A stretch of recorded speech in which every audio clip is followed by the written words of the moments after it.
ये आप देख रहे हो पिछले कई वर्षों में जो एयरपोर्ट की डिमांड बढ़ती जाती थी वो इन पिछले 11 वर्षों में पूरी हुई है। उसमें उस कड़ी में एक ये नया एयरपोर्ट जुड़ रहा है। दूसरा, कटक और भुवनेश्वर का एक 6 lane access controlled ring road बनेगी 8,307 करोड़ रुपए की। बहुत ही मॉडर्न हाईवे एक्सप्रेस वे की तरह का ये बनेगा, एक्सेस कंट्रोल्ड होगा फुली। टोटल 9,814 करोड़ रुपए के ये प्रोजेक्ट्स आज सैंक्शन हुए हैं। कोटा जैसा आप सब जानते हो इंडस्ट्रियल हब भी है, एजुकेशन हब भी है, और देश भर से छात्र, एजुकेशन से रिलेटेड जितने भी लोग हैं वो सब के सब कोटा लगातार जाते हैं, चाहे ट्रेन से हो चाहे फ्लाइट से हो। तो कोटा के लिए डिमांड लंबे समय से एक अच्छे बड़े मॉडर्न एयरपोर्ट की डिमांड रही है, और बूंदी और कोटा एक तरीके से करीब करीब एक पूरा इकोसिस्टम वहां पे बन गया है। एग्जिस्टिंग एयरपोर्ट बहुत छोटा सा है, पुराना है, उसको मॉडर्नाइजेशन किया गया है, और अब एक ग्रीनफील्ड एयरपोर्ट, नया एयरपोर्ट बनेगा, Kota Bundi airport. Location wise अगर देखें, एग्जिस्टिंग एयरपोर्ट कोटा सिटी के बीचों बीच है करीब करीब, वो ऊपर Kota railway station, Kota airport, ये रेड कलर में एग्जिस्टिंग। स्टेट हाईवे 70 से जाके NH52 और ये कोटा देवली बाईपास, यहाँ पे देखें तो एक बड़ा पैच आइडेंटिफाई हुआ है जो कि कोटा बूंदी ग्रीनफील्ड एयरपोर्ट नया बनेगा। अच्छी लोकेशन है, बहुत अच्छी लैंड है, करीब करीब 20,000 स्क्वायर मीटर की टर्मिनल बिल्डिंग बनेगी, 3,200 मीटर का रनवे बनेगा, 1,000 एकड़ जमीन राजस्थान सरकार इसके लिए फ्री ऑफ कॉस्ट दे रही है, और करीब 1507 करोड़ रुपए का इन्वेस्टमेंट इसमें आएगा। कैपेसिटी इसकी होगी 2 million passengers, 20 lakh passengers per annum की इसकी कैपेसिटी होगी, और 2 साल के अंदर कंप्लीट करने का टारगेट लेके चल रहे हैं। जमीन ऑलरेडी इसकी आइडेंटिफाई, क्लियर, सारा टाइटल वगैरह सब ठीक हो चुके हैं इसके, तो अब काम तुरंत, जैसे ही आज कैबिनेट में अप्रूवल हुआ है, तुरंत इसमें काम आगे बढ़ेगा। साथियों, 2014 तक भारत के आजादी से पहले से भी लेके 2014 तक मात्र 74 एयरपोर्ट्स थे भारत में, मात्र। इन 11 वर्षों में डबल से भी ज्यादा होके 162 ऑपरेशनल एयरपोर्ट्स हो गए, और पैसेंजर्स हवाई यात्रा के माध्यम से जाने वाले जहां केवल 17 करोड़ के आसपास थे, 16.8 करोड़, वो आज 3 गुने, ऑलमोस्ट 2.5 टाइम से ज्यादा, 41 करोड़ से ज्यादा एयरपोर्ट में एयर ट्रैवल में पैसेंजर्स अभी हो गए। एयरपोर्ट अगर भारत के नक्शे पे देखो तो करीब करीब हर एरिया में अब एयरपोर्ट्स लगातार बढ़ते जा रहे हैं, और ये 3 अलग अलग टाइप के दिए हैं, 147 एयरपोर्ट्स, वाटर एयरड्रोम्स 2 और हेलीपोर्ट्स 13। दूसरे प्रोजेक्ट पे आता हूं साथियों, 6 lane access control ring road Cuttack और भुवनेश्वर के लिए। कटक और भुवनेश्वर प्रैक्टिकली ट्विन सिटीज हैं, बीच में नदी है। कटक 5,000 साल पुराना शहर है, बहुत ही प्राचीन शहर है, प्राचीनतम दुनिया के बहुत प्राचीन शहरों में से एक है, और भुवनेश्वर नया कैपिटल बना था। प्रैक्टिकली दोनों का एक समागम है, एक बहुत ही अच्छा एक डेवलपमेंट जॉइंट हो रहा है, उसके लिए ये प्रोजेक्ट लिया गया है। कटक भुवनेश्वर दोनों ही आप देखोगे कोलकाता से चेन्नई का जो NH16 है, इसके ऊपर दोनों अवस्थित है उड़ीसा में। गोल्डन क्वाड्रिलेटरल का जो NH16 का हिस्सा कटक और भुवनेश्वर के बीच में से निकलता है। ऑब्वियसली वहां पे काफी कंजेशन है, तो लंबे टाइम से एक डिमांड थी कि इसकी एक रिंग रोड बने, जिससे कि ट्रैफिक का फ्लो एक अलग तरीके से ठीक से हो। तो ये प्लानिंग की गई है। NH16 आप देखेंगे ऊपर पानीकोयली, चंडीखोल, चौद्वार, कटक, भुवनेश्वर, खुर्दा, और नीचे टांगी की तरफ टुवर्ड्स चेन्नई और टुवर्ड्स कोलकाता ऊपर की तरफ। बीच में महानदी आपको दिखाई देगी, बहुत ही प्रसिद्ध नदियों में से एक है महानदी। और कटक से थोड़ा सा ऊपर टांगी से लेके टुवर्ड्स आटगढ़ लेके नीचे यहाँ पे भुवनेश्वर और खुर्दा को बाईपास करने के बाद में यहाँ पे रामेश्वर एक लोकेशन है, वहां पे आके ये जुड़ेगा। तो एक तरीके से पूरा इसका ये रिंग रोड बना, बहुत ही इंपॉर्टेंट प्रोजेक्ट है।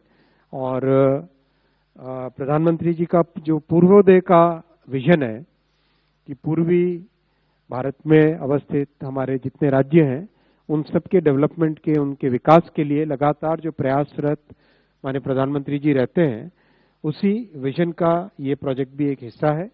बहुत इंपॉर्टेंट प्रोजेक्ट है और हाईली मॉडर्न तरीके से बनाया जाएगा।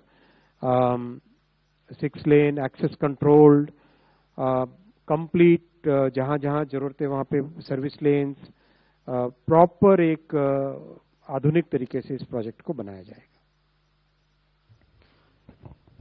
ये इसका दूसरा नक्शा है। ये प्रोजेक्ट करीब 111 किलोमीटर का है और 2.5 साल लगेंगे कंस्ट्रक्शन के लिए। इस प्रोजेक्ट कॉस्ट में इसकी ऑपरेशन एंड मेंटेनेंस कॉस्ट भी ली गई है। आप देख ही रहे हैं कि एसेट्स बन रही हैं लगातार, देश में इंफ्रास्ट्रक्चर की एसेट्स बन रही है, तो मेंटेनेंस के लिए भी प्रधानमंत्री जी ने कहा कि ध्यान देना चाहिए हमें। साथ ही प्रोजेक्ट को जब कंसीव करें, प्रोजेक्ट को जब बनाएं, तब से ही उसमें मेंटेनेंस का काम साथ में लेना चाहिए।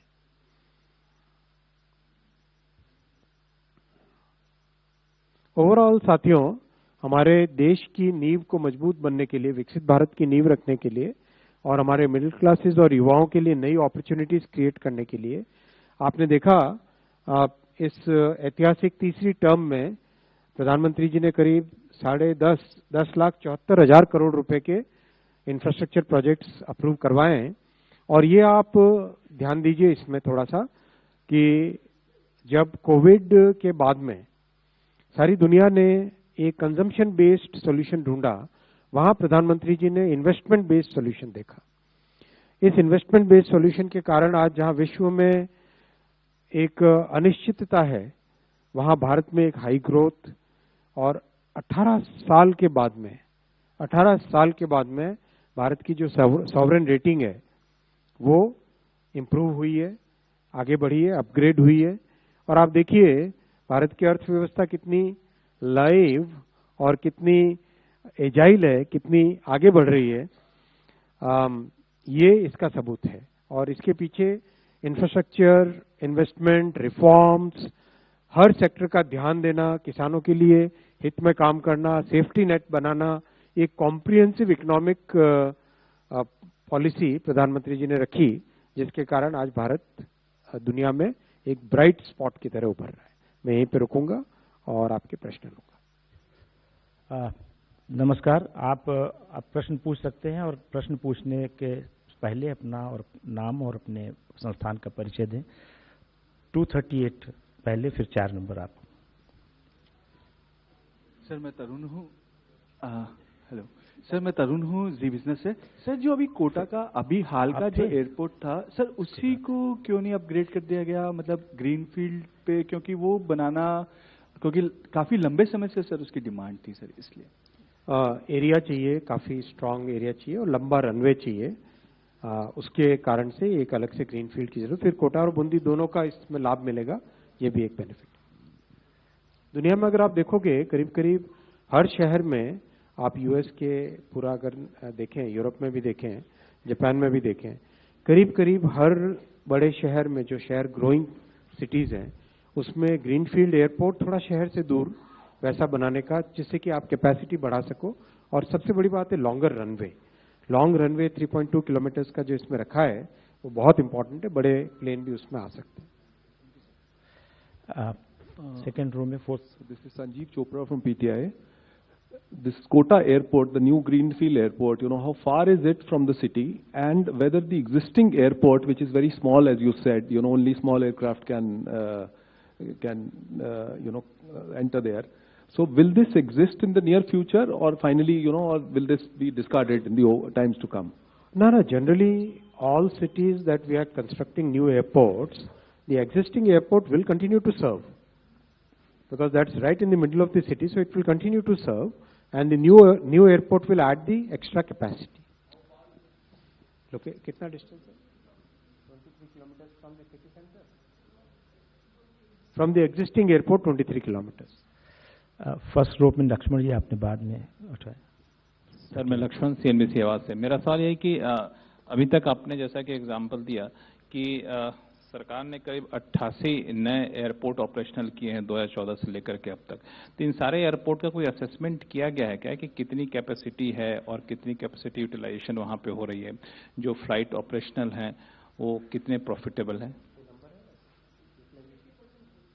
80% यूटिलाइजेशन है, विच इज वेरी गुड। 80% होती है, नया बनाना चाहिए। सेकेंड रो से और कोई तो नहीं है? फिर थर्ड रो कोई पूछने वाले हैं question? Fourth row, fifth 49, fifth जो फैसले लिए सारे आपके सामने रख लिए। 49, six row, anybody in this flank? हाँ 46। नमस्कार सर, अनुपम हूँ AIR से। सर ये भुवनेश्वर और कटक वाला जो बाईपास है सर, कब तक कंप्लीट होने के आसार हैं सर? 2.5 साल का है प्रोजेक्ट। जी sir, thank you sir. Okay, anybody else on this flank? Then central Anita ji, हाँ पूछिए। वैसे तो एयरपोर्ट से रिलेटेड क्वेश्चन नहीं है, लेकिन एयरपोर्ट पे क्योंकि एयरक्राफ्ट लैंड करती है तो एयरक्राफ्ट के से रिलेटेड है। क्योंकि अभी हम देख रहे हैं कि हमारे एयरपोर्ट्स की संख्या तो बढ़ रही है, लेकिन एविएशन सेक्टर में कंपटीशन जो एविएशन सेक्टर्स के बीच में उनके जो ब्रांड्स की होती है उनकी नहीं हो रही है। ये press conference ministry of civil aviation में पूछना ना सारे।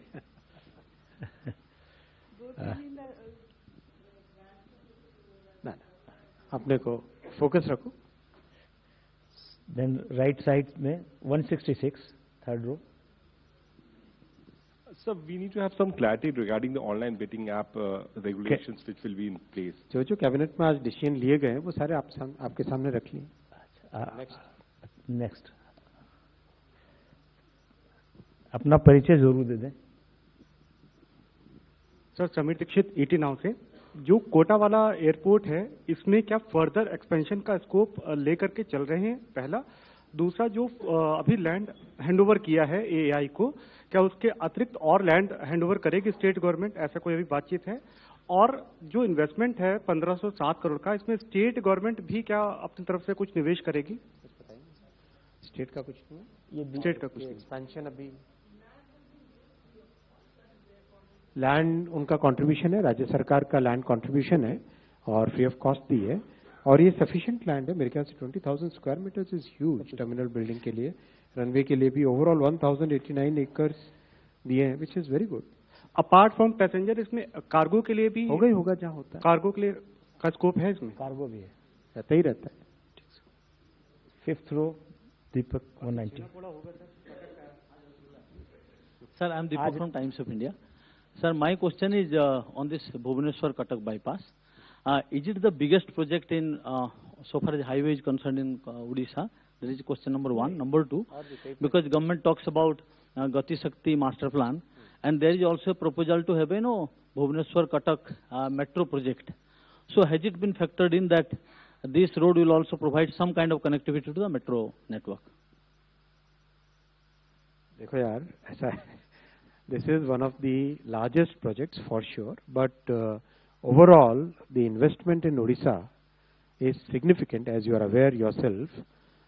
Large number of projects, whether it is railway projects, whether it is highway projects, port projects, large number of investments are going into Odisha, and execution is also very good now. This definitely is part of the Gati Shakti National Master Plan, and any other mode of transportation which gets into this master plan, they all have a very good intermodal connectivity plan.